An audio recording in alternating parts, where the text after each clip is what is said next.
Welcome back, guys, to my channel. So I just want to take you through what has been happening behind the door, or behind the scenes, yeah, of the BMW E30. So what you managed to do, you managed to paint the floor. So as you can remember from our last videos, our floor was rusty and was off. So I managed to change the floor and paint it red. So we chose to paint it red and shiny. Why? Because we're just trying to avoid further rusting, yeah, with the floor. So that is how the floor is as at now. So let me show you how the engine bay is. So when we talk of the engine bay, from our last videos, it was evident how rusty it was and not so very neat. So you can see how shiny it is. So let me just show you through what we've managed to do. So there is our engine bay. So here's where the battery was, as opposed to it being placed at the back.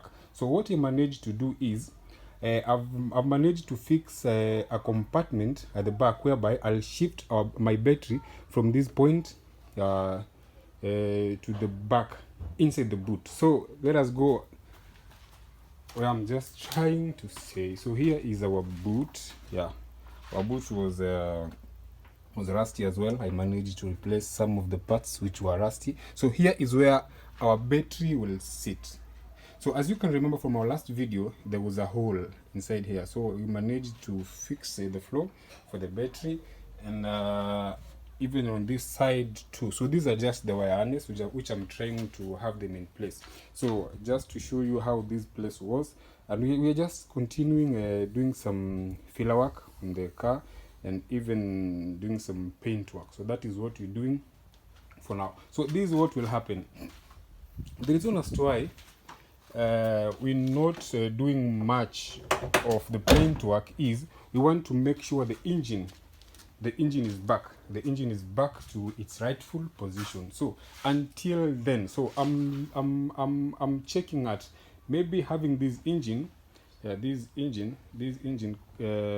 to its rightful place, either today or the day after tomorrow. So until then, let us do this again. So from the investor, the modifications and stuff, see how shiny that place is. So this is what we're trying to achieve, at least to curb on the rust that was there. So let us meet in our next video. This was just an update of what was going on.